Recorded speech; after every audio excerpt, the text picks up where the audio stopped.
tassa bhagavato arahato samma sambuddhassa.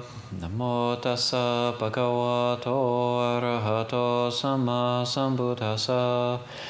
Namo tassa bhagavato arahato samma sambuddhassa. Buddhaṃ Dhammāṃ Saṅghāṃ Namasami.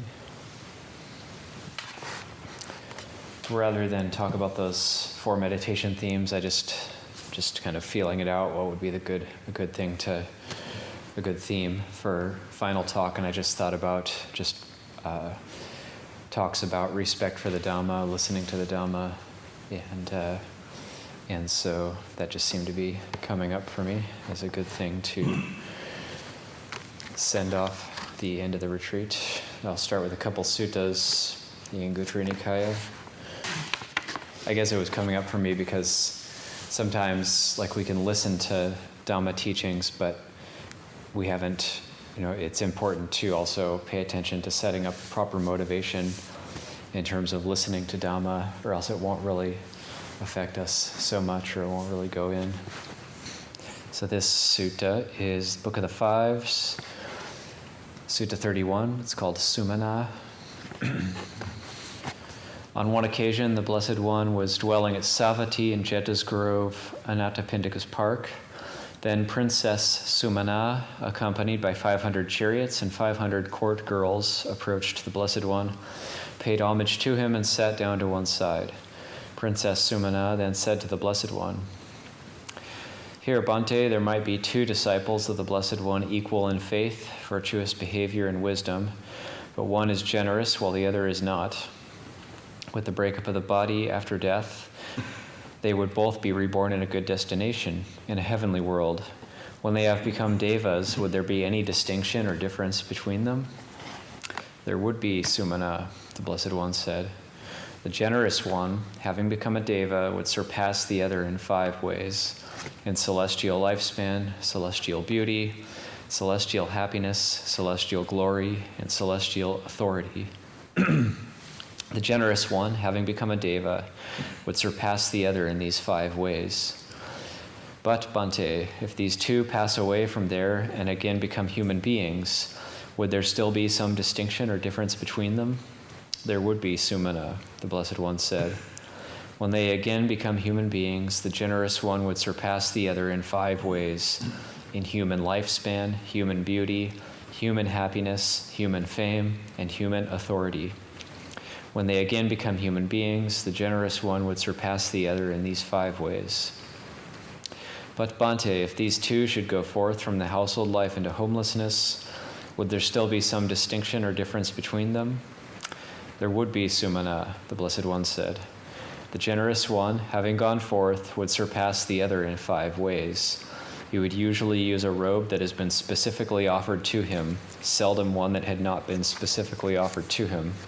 He would usually eat alms food that has been specifically offered to him, seldom alms food that has not been specifically offered to him. He would usually use a lodging that has been specifically offered to him, seldom one that had not been specifically offered to him. He would usually use medicines and provisions for the sick that had been specifically offered to him, seldom those that had not been specifically offered to him. His fellow monastics, those with whom he dwells, would usually behave toward him in agreeable ways by bodily, verbal, and mental action, seldom in disagreeable ways. They would usually present him with what is agreeable, seldom with what is disagreeable. The generous one, having gone forth, would surpass the other in these 5 ways. But, Bhante, if both attain arhantship, would there still be some distinction or difference between them after they have attained arhantship?" "In this case, Sumana, I declare there would be no difference between the liberation of one and the liberation of the other." "It is astounding and amazing, Bhante. Truly, one has good reason to give alms and do meritorious deeds, since they will be helpful if one becomes a deva, again becomes a human being, or goes forth." "So it is, Sumana, so it is, Sumana. Truly, one has good reason to give alms and do meritorious deeds, since they will be helpful if one becomes a deva, again becomes a human being, or goes forth." This is what the Blessed One said. Having said this, the Fortunate One, the teacher, further said this: As the stainless moon, moving through the sphere of space, outshines with its radiance all the stars in the world, so one accomplished in virtuous behavior, a person endowed with faith, outshines by generosity all the misers in the world. As the 100-peaked rain cloud thundering, wreathed in lightning, pours down rain upon the earth, inundating the plains and lowlands, so the perfectly enlightened one's disciple, the wise one, accomplished in vision, surpasses the miserly person in 5 specific respects: lifespan and glory, beauty and happiness, possessed of wealth after death, you rejoice in heaven. So highlighting the qualities of the helpfulness of generosity. And then this is another sutta in the Book of the Fives. This is Sutta 38, and this one's called Faith, which it's one of these hidden gems in the Anguttara Nikaya, which just I found just striking. Bhikkhus, these 5 benefits come to a clansman endowed with faith. What 5? 1. When the good persons in the world show compassion, they first show compassion to the person with faith, not so to the person without faith. 2. When they approach anyone, they first approach the person with faith, not so the person without faith. 3. When they receive alms, they first receive alms from the person with faith, not so from the person without faith. 4. When they teach the Dhamma, they first teach the Dhamma to the person with faith, not so to the person without faith. 5. With the breakup of the body after death, a person with faith is reborn in a good destination, in a heavenly world. These are the 5 benefits that come to a clansman who has faith. Just as at a crossroads on level ground, a great banyan tree becomes the resort for birds all around, so the clansman endowed with faith becomes the resort for many people, for bhikkhus, bhikkhunis, male lay followers, and female lay followers. It ends with verses. A large tree with a mighty trunk, branches, leaves, and fruit, firm roots, and bearing fruit is a support for many birds. Having flown across the sky, the birds resort to this delightful base. Those in need of shade partake of its shade. Those needing fruit enjoy its fruit. Just so, when a person is virtuous, endowed with faith, of humble manner, compliant, gentle, welcoming, soft, those in the world who are fields of merit, devoid of lust and hatred, devoid of delusion, taintless, resort to such a person. They teach him the Dhamma that dispels all suffering, having understood which, the taintless one here attains Nibbana. I just thought that was interesting that there is a distinction of, say, bhikkhus, bhikkhunis, and so on going to, sometimes it might be seen as favoritism if they go to one person over another, but the Buddha makes this distinction of approaching someone who has faith and humble in manner, compliant, gentle, welcoming. So it's like there are these distinctions made as to who is to be approached in terms of who's a receptacle for the Dhamma, who can understand the teachings. And then I wanted to read a teaching that specifically had a strong effect on me, and we normally shy away from this, but this was my copy of Liberation in the Palm of Your Hand that I brought to the monastery when I came here. And so I thought, and a lot of the teachings in here, it's a Mahayana book, but a lot of the teachings are very similar to the teachings of the Kruba Ajahns, and there's some very wonderful stories in it. And one of these verses, this particular verse near the beginning of the book, where it's talking about setting the mind in the proper motivation for hearing the Dhamma, then it relates a Jataka tale.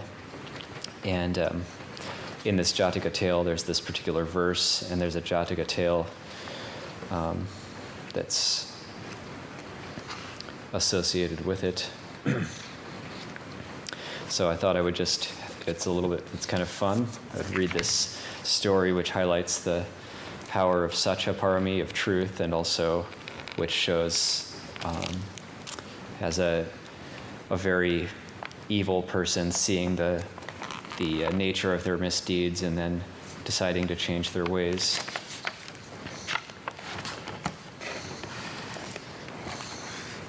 So this is, let's see, where should I start? Listening to this starts in, it's chapter 3. Each chapter is it was a 24-day teaching given in Tibet in the early 1920s, one of the most famous teachings ever given in Tibet. And each chapter is a different day. And it was recorded over notes were compiled over painstakingly by Trijang Rinpoche, one of the senior tutors to the current Dalai Lama, that he compiled his notes over a period of 30 years, and it eventually became this book. So it's very well done. This is from chapter 3, day 3. Listening to the Dhamma is crucial. The reason for attending teachings is to bring some pressure to bear on your mind stream. Otherwise, your mind will only stay the way it is. And if you have experienced no change after listening to a teaching, then there has been absolutely no benefit for you, even though the instruction may have been particularly profound and you listened closely. An illustration: you need to look into a mirror in order to see how clean your face is. Then you can remove any dirt you find. You examine your own mind stream in the mirror of the Dhamma. You listen to the Dhamma to tell whether your mind has any flaws. If you find any, you should be distressed and think, has my mind come to this? You will then want to do all you can to rid yourself of the faults. The Jataka Tales tells us, when I see the form of my evil deeds clearly in the mirror of the Dhamma, my mind is tormented. I shall now turn to the Dhamma. Sudasa, I'll use the Sanskrit phrases that it uses in here. Sudasa Putra, also known as Prince Kalmashapada, said this to Prince Chandra. His story serves as an example to us all. When the Blessed Buddha was still a learner treading the path, he was reborn as the Bodhisattva Prince Chandra. There was a man called Sudasa Putra who used to kill people and eat his victims. One day, the prince went into a grove, and an eloquent Brahmin came to him. While the prince was receiving a Dhamma teaching from this eloquent Brahmin, suddenly they heard a great noise. People were sent to see what was happening. They found that Sudasa Putra was coming. The prince's bodyguards said, Sudasa Putra Kalmashapada eats people. He's a man to be feared. Our army has retreated with its many horses, elephants, and chariots. What are we to do? The time has come to parley with him. This idea pleased the prince, and, deaf to the pleas of his wives and entourage, he went to where the great clamor was coming from. The prince saw Sudasa Putra pursuing the king's army in a rage, his sword and shield held high. But the prince fearlessly and without hesitation said, I am Prince Chandra, come here to me. Sudasa Putra made for the prince, saying as he ran, It's you I want!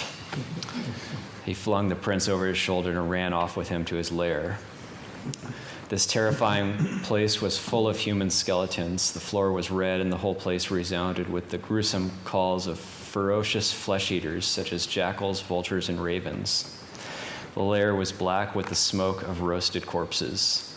Sudasa Putra put the prince down and rested, but with his eyes fixed on the handsome body of the prince. The prince thought to himself, I had no chance to make an offering to that eloquent Brahmin in the grove for the Dhamma I received. This thought made him cry. Stop it, Sudasa Putra said. You, Prince Chandra, are famed for your steadfastness. How strange you should be crying now that I've captured you. They say steadfastness is useless when you undergo pain. Studies don't help when you suffer. Everyone cringes when struck. You know, I think this is true. Tell me honestly, are you afraid I'm going to kill you? Are you afraid you will be parted from your friends, relations, wives, children, parents? Tell the truth. Why are you crying? I was receiving the Dhamma from a Brahmin, the prince replied, but I was unable to make him an offering. Let me go to him and give him something, and I will definitely return to you. That cannot be true, no matter what you say, said Sudasa Putra. After once being saved from the jaws of the Lord of Death, who would return to his presence? Have I not given my word and promised to return? I am Prince Chandra, and I value the truth as much as my own life. I do not trust what you say. However, I am willing to experiment. Go back, and we shall see if you really value the truth. Go back, complete your business with the Brahmin, whatever it is, and then return quickly. I will get the fire ready to roast you. I will wait for you. The prince returned to his home and gave the Brahmin 4,000 ounces in gold as payment for the 4 verses the Brahmin had taught. The prince's father tried various means to stop him, but to no avail. The prince returned to Sudasaputra's lair. You seemed to be astonished to see me in the distance, the prince told him. You may now eat me. I know the time has come to eat you, Sudasaputra replied, but the fire is smoking. If I roast your flesh now, the meat would stink of smoke and the taste would be ruined. In the meantime, what did the Brahmin tell you that you seem to value so highly? I would like you to teach it to me. The Brahmin's eloquent words had told how to distinguish between non-Dhamma and Dhamma. Your evil ways are worse than the man-eating yakas. What could study possibly do you? Sudasaputra could not bear this remark. Stop it. You kings kill deer with your weapons. Surely that goes against the Dhamma. Kings who kill deer contravene the Dhamma, replied Prince Chandra, but eating human flesh is worse.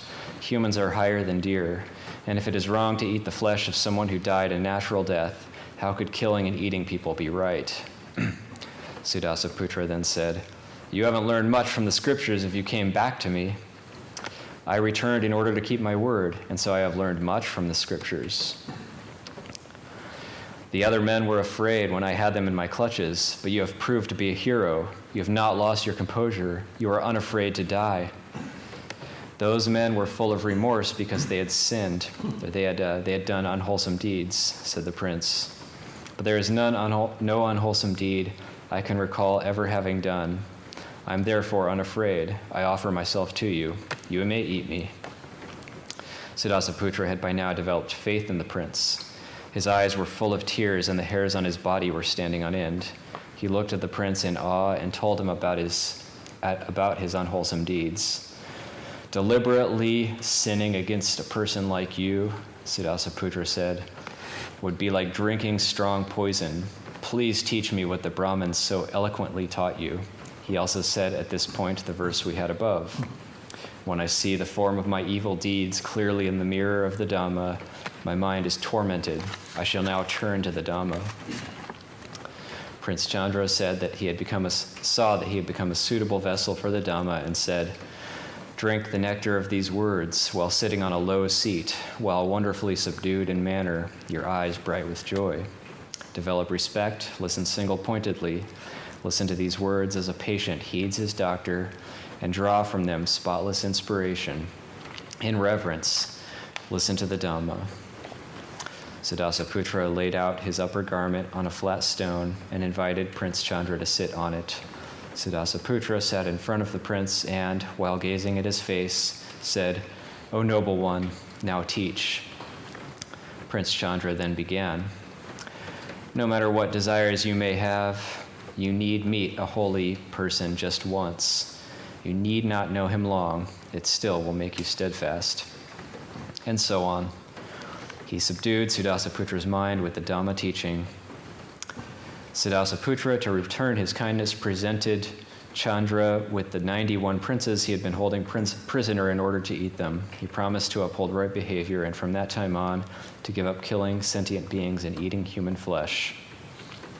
So when you listen to the Dhamma, you should probe your own mind all the while. If you do, your mind stream will be subdued, even if it is as wild as Sudasaputra's. But if you remain untouched by the Dhamma while you listen, you will derive no benefit, no matter how good the teacher, no matter how penetrating the instruction. While listening to the Dhamma, some people wonder, what is he going to say that I don't already know or haven't already studied? Listening like this will not benefit at all. Others pay attention to the interesting anecdotes and do not take profound points of the instruction seriously. Here's an illustration. When Khalzang Gyatso, the 7th Dalai Lama, was giving a teaching on Lamrim, a man was heard to remark, Today was really informative. The Dalai Lama told us that Lundrup Fortress in Panpo district was also known as Mai Cha Fortress. Still others, while they listen, check whether the teacher's teachings conform with the texts. Disciples at a teaching should not listen in the above ways. Anything the teacher says should challenge you. You should listen primarily to subdue your mind. If you do so, you will develop your first realizations during that teaching. This is something that will not happen when a teacher visits your room and you give him a bowl of tea, even if he's a teacher who gives teachings from a high throne.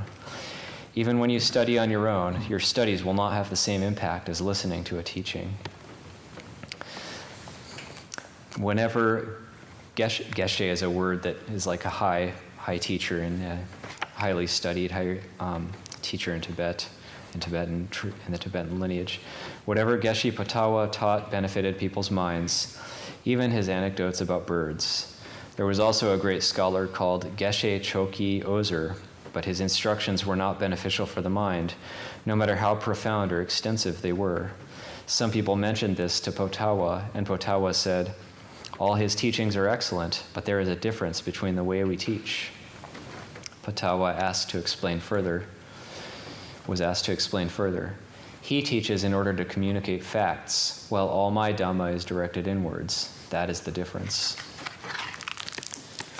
That made me think of Ajahn Chah.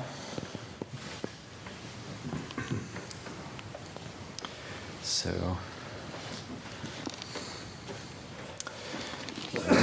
end with Ajahn Chah. This is from, it's an excerpt from this famous talk, Unshakable Peace, which always is worth revisiting.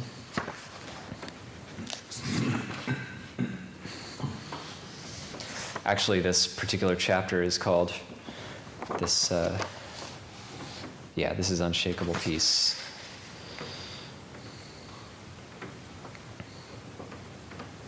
Actually, I'll start with just this brief teaching before we go into Unshakable Peace. It's actually chapter 37 in the collective works of Ajahn Chah. It's a very short talk called Learning to Listen, so this segues well into this.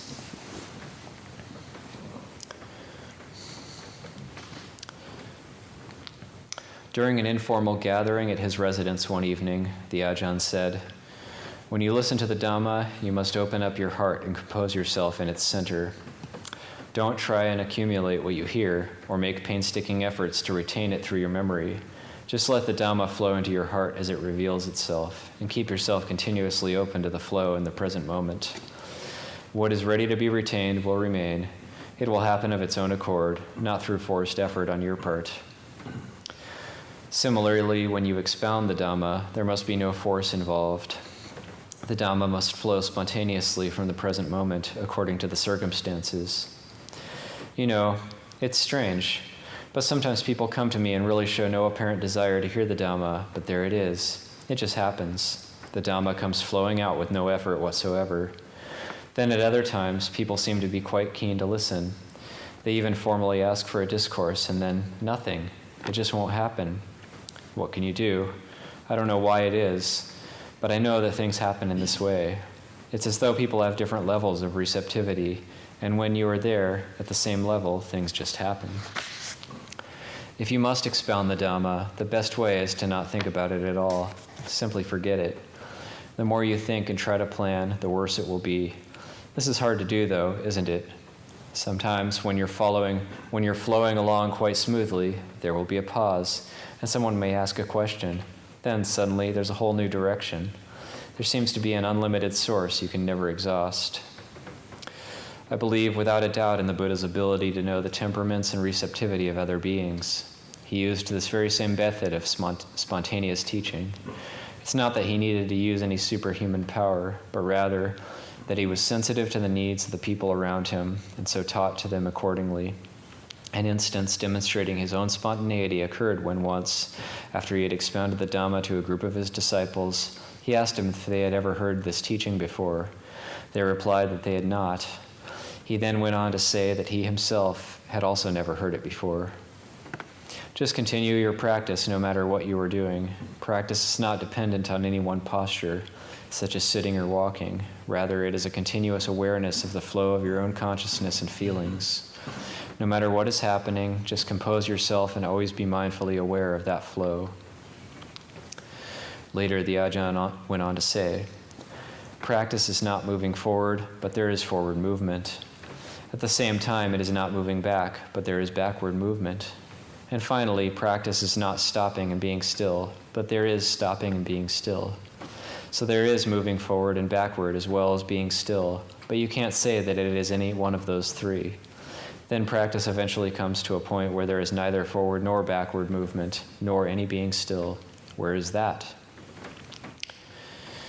On another informal occasion, he said, to define Buddhism without a lot of words and phrases, we can simply say, don't cling or hold on to anything. Harmonize with actuality, with things just as they are. Then we'll move on to the next chapter, which is Unshakable Peace, and I'll be jumping forward to a section called The Dangers of Attachment. And we'll just read however long we have and end off with this particular teaching. This is definitely a classic.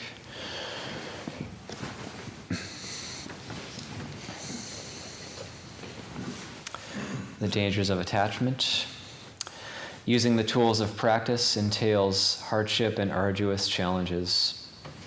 We rely on patience, endurance, and going without. We have to do it ourselves, experience it for ourselves, realize it ourselves. Scholars, however, tend to get confused a lot. For example, when they sit in meditation, as soon as their minds experience a teeny bit of tranquility, they start to think, hey, this must be first jhana. This is how their minds work. And once those thoughts arise, the tranquility they'd experienced is shattered. Soon they start to think that it must have been second jhana they attained. Don't think and speculate about it. There aren't any billboards which announce which level of samadhi we're experiencing. The reality is completely different. There aren't any signs like the road signs that tell you, this way to Wat Nong Papong. That's not how I read the mind. It doesn't announce. Although a number of highly esteemed scholars have written descriptions of the first, second, third, and fourth jhana, what's written is merely external information. If the mind actually enters these states of profound peace, it doesn't know anything about those written descriptions. It knows, but what it knows isn't the same as the theory we study.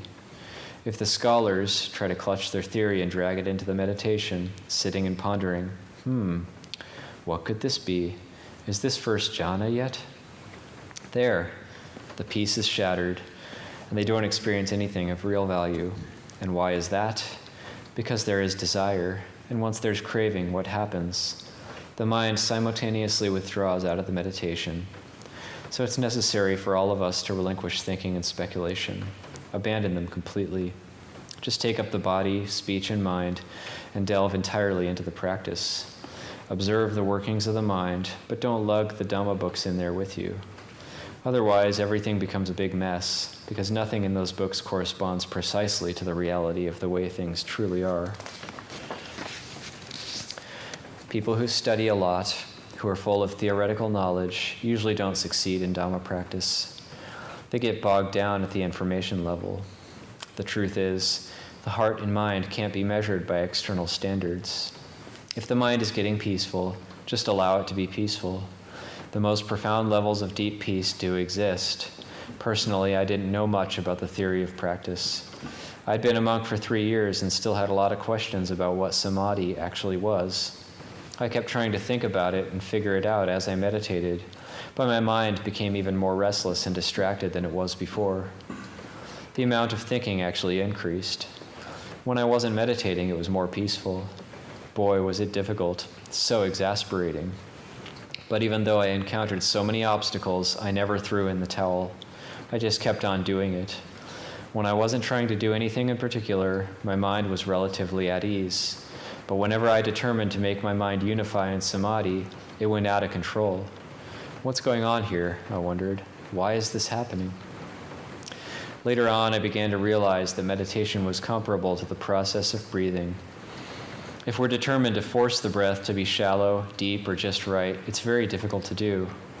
However, if we go for a stroll and we're not even aware of when we're breathing in or out, it's extremely relaxing. So I reflected, Aha, maybe that's the way it works. When a person is normally walking around in the course of the day, not focusing attention on their breath, does their breathing cause them suffering? No, they just feel relaxed. But when I'd sit down and vow with determination that I was going to make my mind peaceful, clinging and attachment set in. When I tried to control the breath to be shallow or deep, it just brought on more stress than I had before. Why? Because the willpower I was using was tainted with clinging and attachment. I didn't know what was going on. All that frustration and hardship was coming up because I was bringing craving into the meditation. This section is called Unshakable Peace. I once stayed in a forest monastery that was half a mile from a village. One night, the villagers were celebrating with a loud party as I was doing walking meditation. It must have been after 11 p.m., and I was feeling a bit peculiar. I'd been feeling strange like this since midday. My mind was quiet. There were hardly any thoughts. I felt very relaxed and at ease. I did walking meditation until I was tired and then went to sit in my grass-roofed hut. As I sat down, I barely had time to cross my legs before, amazingly, my mind just wanted to delve into a profound state of peace. It happened all by itself. As soon as I sat down, the mind became truly peaceful. It was rock solid. It wasn't as if I couldn't hear the noise of the villagers singing and dancing. I still could, but I could also shut the sound out entirely. Strange. When I didn't pay attention to the sound, it was perfectly quiet. I didn't hear a thing. But if I wanted to hear, I could, without it being a disturbance. It was like there were two objects in my mind that were placed side by side but not touching. I could see that the mind and its object of awareness were separate and distinct, just like this spittoon and water kettle here. Then I understood. When the mind unifies in samadhi, if you direct your attention outward, you can hear, but if you let it dwell in its emptiness, then it's perfectly silent. When sound was perceived, I could see that the knowing and the sound were distinctly different. I contemplated, if this isn't the way it is, how else could it be? That's the way it was. These two things were totally separate. I continued investigating like this until my understanding deepened even further. This is important. When the perceived continuity of phenomena is cut, the result is peace. The previous illusion of continuity, santati, transformed into peace of mind, santi. So I continued to sit, putting effort into the meditation. The mind at that time was focused solely on the meditation, indifferent to everything else. Had I stopped meditating at this point, it would have been merely because it was complete. I could have taken it easy, but it wouldn't have been because of laziness, tiredness, or feeling annoyed. Not at all. These were absent from the heart. There was only perfect inner balance and equipoise, just right. Eventually, I did take a break, but it was only the posture of sitting that changed. My heart remained constant, unwavering, and unflagging. I pulled a pillow over, intending to take a rest. As I reclined, the mind remained just as peaceful as it had been before. Then, just before my head hit the pillow, the mind's awareness began flowing inward. I didn't know where it was headed, but it kept flowing deeper and deeper within. It was like a current of electricity flowing down a cable to a switch. When it hit the switch, my body exploded with a deafening bang. The knowing during that time was extremely lucid and subtle. Once past that point, the mind was released to penetrate deeply inside. It went inside to the point where there wasn't anything at all. Absolutely nothing from the outside world could come into that place. Nothing at all could reach it. Having dwelt internally for some time, the mind then retreated to flow back out. However, when I say it retreated, I don't mean to imply that I made it flow back out. I was simply an observer, only knowing and witnessing. The mind came out more and more until it finally returned to normal. Once my normal state of consciousness returned, the question arose, what was that? The answer came immediately. These things happen of their own accord. You don't have to search for an explanation. This answer was enough to satisfy my mind. After a short time, my mind again began flowing inwards. I wasn't making any conscious effort to direct the mind. It took off by itself. As it moved deeper and deeper inside, it again hit that same switch. This time my body shattered into the most minute particles and fragments. Again, the mind was released to penetrate deeply inside itself. Utter silence. It was even more profound than the first time. Absolutely nothing external could reach it. The mind abided here for some time, for as long as it wished, and then retreated to flow outwards. At that time, it was following its own momentum and happening all by itself. I wasn't influencing or directing my mind to be in any particular way, to flow inwards or retreat outwards. I was merely the one knowing and watching. My mind again returned to its normal state of consciousness, and I didn't wonder or speculate about what was happening. As I meditated, the mind once again inclined inwards. This time, the entire cosmos shattered and disintegrated into minute particles. The earth, ground, mountains, fields, and forests, the whole world, disintegrated into the space element. People had vanished. Everything had disappeared. On this third time, absolutely nothing remained. The mind, having inclined inwards, settled down there for as long as it wished. I can't say I understand exactly how it remained there. It's difficult to describe what happened. There's nothing I can compare it to. No simile is apt. This time the mind remained inside for far longer than it had previously, and only after some time did it come out of that state. When I say it came out, I don't mean to imply that I made it come out, or that I was controlling what was happening. The mind did it all by itself. I was merely an observer. Eventually it again returned to its normal state of consciousness. How can you put a name on what happened during these 3 times? Who knows? What term are you going to use to label it? Everything I've been relating to you concerns the mind following the way of nature. This was no theoretical description of the mind or of psychological states. There's no need for that. When there's faith or confidence, you get in there and really do it, not just playing around. You put your life on the line. And when your practice reaches the stage that I've been describing, afterwards the whole world is turned upside down. Your understanding of reality is completely different. Your view is utterly transformed. If someone saw you at that moment, they might think you were insane. If this experience happened to someone who didn't have a thorough grip on themselves, they might actually go crazy, because nothing is the same as it was before. The people of the world appear differently from how they used to, but you're the only one who sees this. Absolutely everything changes. Your thoughts are transmuted. Other people now think in one way, while you think in another. They speak about things in one way, while you speak in another. They're describing one path, while they're descending one path, while you're climbing another. You're no longer the same as other human beings. This way of experiencing things doesn't deteriorate. It persists and carries on. Give it a try. If it really is as I describe, you won't have to go searching very far. Just look into your own heart. This heart is staunchly courageous, unshakably bold. This is the heart's power, its source of strength and energy. The heart has this potential strength. This is the power and force of samadhi. At this point, it's still just the power and purity that the mind derives from samadhi. This level of samadhi is samadhi at its ultimate. The mind has attained the summit of samadhi. It's not merely momentary concentration.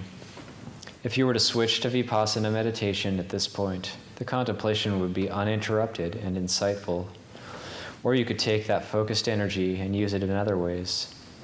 From this point on, you could develop psychic powers, perform miraculous feats, or use it in any way you wanted. Ascetics and hermits have used samadhi energy for making holy water, talismans, or casting spells. These things are all possible at this stage, and may be of some benefit in their own way, but it's like the benefit of alcohol. You drink it and then you get drunk. This level of samadhi is a rest stop. The Buddha stopped and rested here. It forms the foundation for contemplation and vipassana. However, it's not necessary to have such profound samadhi as this in order to observe the conditions around us. So keep on steadily contemplating the process of cause and effect. To do this, we focus the peace and clarity of our minds to analyze the sights, sounds, smells, tastes, physical sensations, thoughts, and mental states we experience. Examine moods and emotions, whether positive or negative, happy or unhappy. Examine everything. It's as though someone else has climbed up a mango tree and is shaking down the fruit while we wait underneath to gather them up. The ones which are rotten we don't pick up, just gather the good mangoes. It's not exhausting because we don't have to climb up the tree. We simply wait underneath to reap the fruit. Do you get the meaning of this simile? Everything experienced with a peaceful mind confers greater understanding. No longer do we create proliferating interpretations around what is experienced. Wealth, fame, blame, praise, happiness, and unhappiness come of their own accord, and we're at peace. We're wise. It's actually fun. It becomes fun to sift through and sort out these things. What other people call good, bad, evil, here, there, happiness, unhappiness, or whatever, it all gets taken in for our own profit. Someone else has climbed up the mango tree and is shaking the branches to make the mangoes fall down to us. We simply enjoy ourselves gathering the fruit without fear. What's there to be afraid of anyway? It's someone else who's shaking the mangoes down to us. Wealth, fame, praise, criticism, happiness, unhappiness, and all the rest are no more than mangoes falling down, and we examine them with a serene heart. Then we'll know which ones are good and which ones are rotten. When we begin to wield the peace and serenity we've been developing in meditation to contemplate these things, wisdom arises. This is what I call wisdom. This is Vipassana. It's not something fabricated and construed. If we're wise, Vipassana will develop naturally. We don't have to label what's happening. If there's only a little clarity of insight, we call this little Vipassana. When clear seeing increases a bit, we call that moderate Vipassana. If knowing is fully in accordance with the truth, we call that ultimate Vipassana. Personally, I prefer to use the word Panya rather than Vipassana. If we think we are going to sit down from time to time and practice Vipassana meditation, we're going to have a very difficult time of it.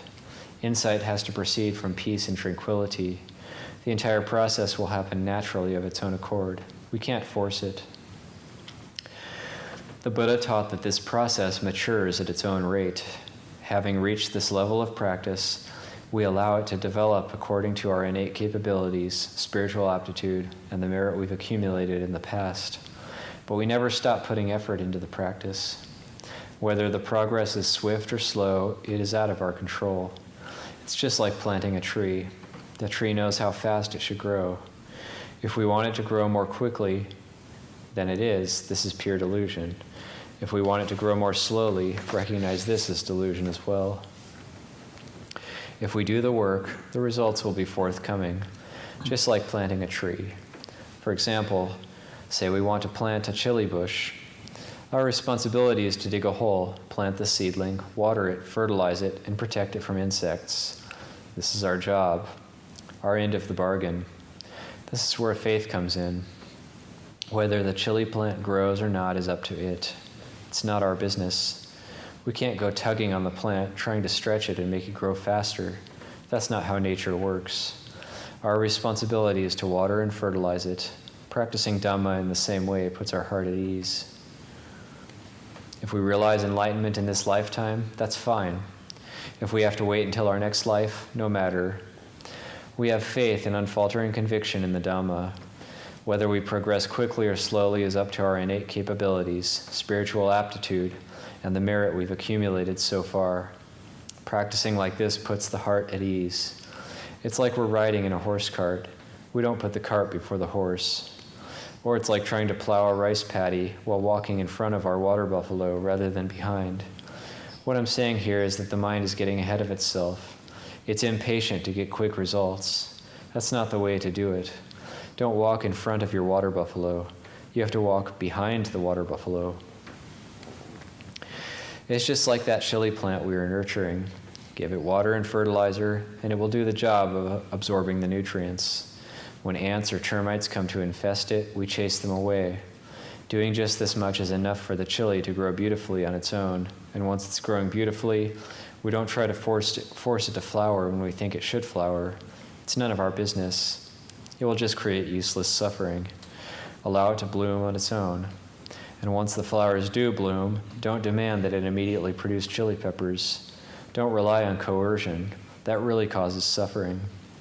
Once we figure this out, we understand what our responsibilities are and what they are not. Each has their specific duty to fulfill. The mind knows its role in the work to be done. If the mind doesn't understand its role, it will try to force the chili plant to produce peppers on the very day we plant it. The mind will insist that it grow, flower, and produce peppers all in one day. This is nothing but the second noble truth. Craving causes suffering to arise. If we are aware of this truth and ponder it, we'll understand that trying to force results in our Dhamma practice is pure delusion. It's wrong. Understanding how it works, we let go and allow things to mature according to our innate capabilities, spiritual aptitude, and the merit we've accumulated. We keep doing our part. Don't worry that it might take a long time. Even if it takes 100 or 1,000 lifetimes to get enlightened, so what? However many lifetimes it takes, we just keep practicing with a heart at ease, comfortable with our pace. Once our mind has entered the stream, there's nothing to fear. It will have gone beyond even the smallest evil action. The Buddha said that the mind of a Sotapanna, someone who has attained the first stage of enlightenment, has entered the stream of Dhamma that flows to enlightenment. These people will never again have to experience the grim lower realms of existence, never again fall into hell. How could they possibly fall into hell when their minds have abandoned evil? They've seen the danger in making bad karma. Even if you tried to force them to do or say something evil, they would be incapable of it. So there's no chance of ever again descending into hell or the lower realms of existence. Their minds are flowing with the current of the Dhamma. Once you're in the stream, you know what your responsibilities are. You comprehend the work ahead. You understand how to practice Dhamma. You know when to strive hard and when to relax. You comprehend your body and mind, this physical and mental process, and you renounce the things that should be renounced, continually abandoning without a shred of doubt.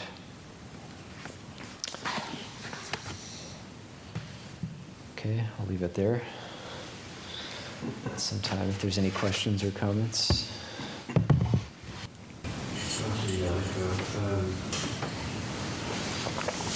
It was mentioned in that reading about like when Ajahn Chah was trying to make his breath refined or he it would cause suffering, but then when he was just kind of walking around, it was relaxed and natural.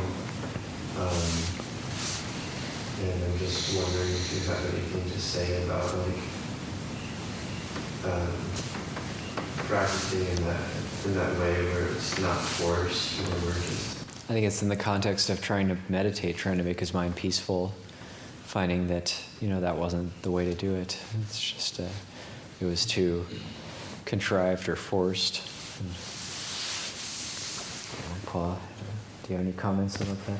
Yeah, I mean, Ajahn Chah didn't sort of, what the point he was making was that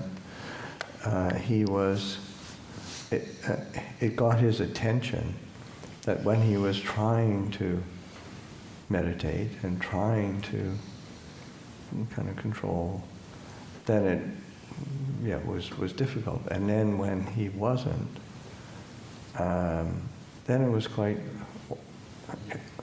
I can breathe comfortably.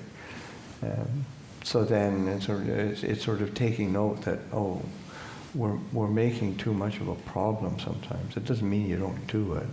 Or, I don't have to sit anymore. I'll just wander around. Then I'll enter samadhi naturally. No, you still have to do the work, but it's sort of like recognizing the kind of attachment and expectation and clinging that complicates even the simple act of breathing in and breathing out.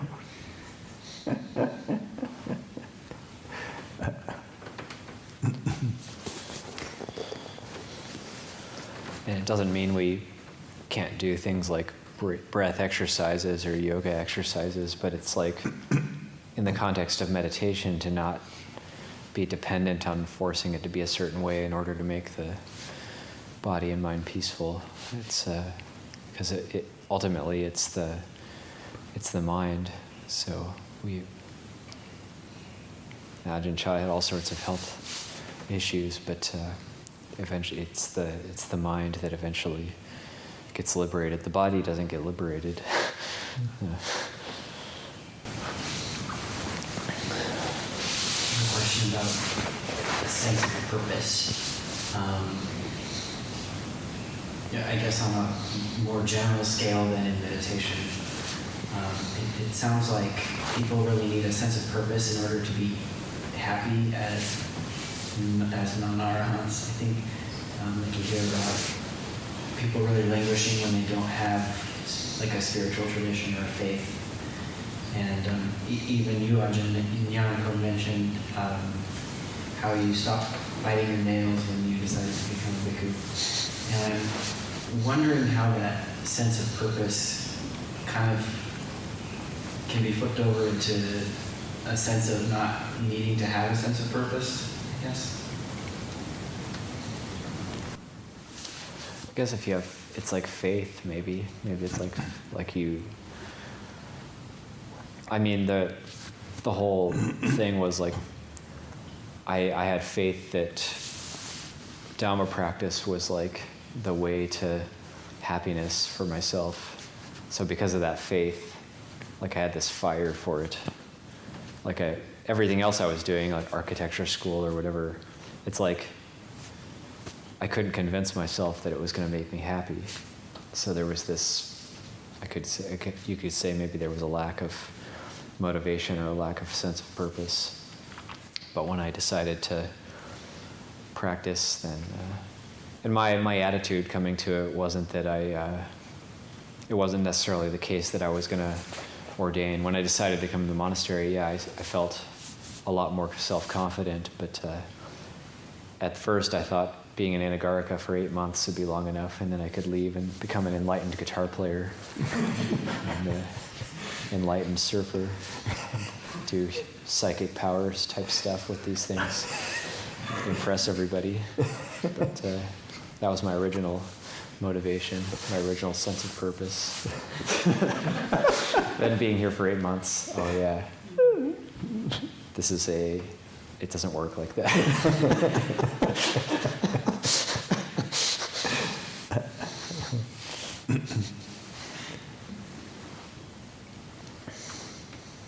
Yeah, I think that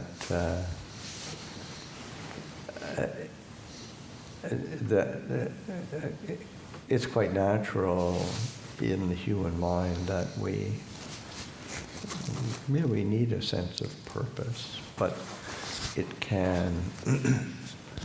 it needs to be tuned, and that's exactly why the Buddha the use of the Four Noble Truths and investigation, in the sense of what is it that leads to increase of well-being and freedom from suffering. So that, because we can take a sense of purpose and make it a burden, or we can take a sense of purpose and skillfully apply it. So I think the sense of purpose really refines and becomes more attuned to, say, reality, and that's why that's according with the Dhamma is really important, and it isn't as if, say, the goal is to be an arahant who's sort of a purposeless drifter. You notice people who are, quite accomplished in their spiritual practice. These are motivated people, have a very clear sense of a purpose. And of course that can turn into sort of kind of a messianic complex, which that's a perversion of a sense of purpose. And it's also why that the Buddha is pointing to that need to investigate and reflect and understand how attachment keeps creeping into everything. And then the purpose becomes a lot more refined and clear. But it isn't, but it's the purpose is always, freedom from suffering.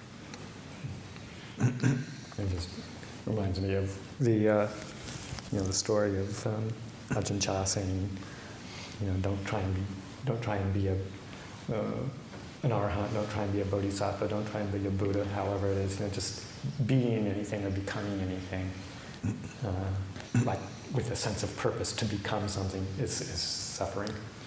Yeah, that's a classic. So somebody asking Ajahn Chah, should I be a bodhisattva or an arhat?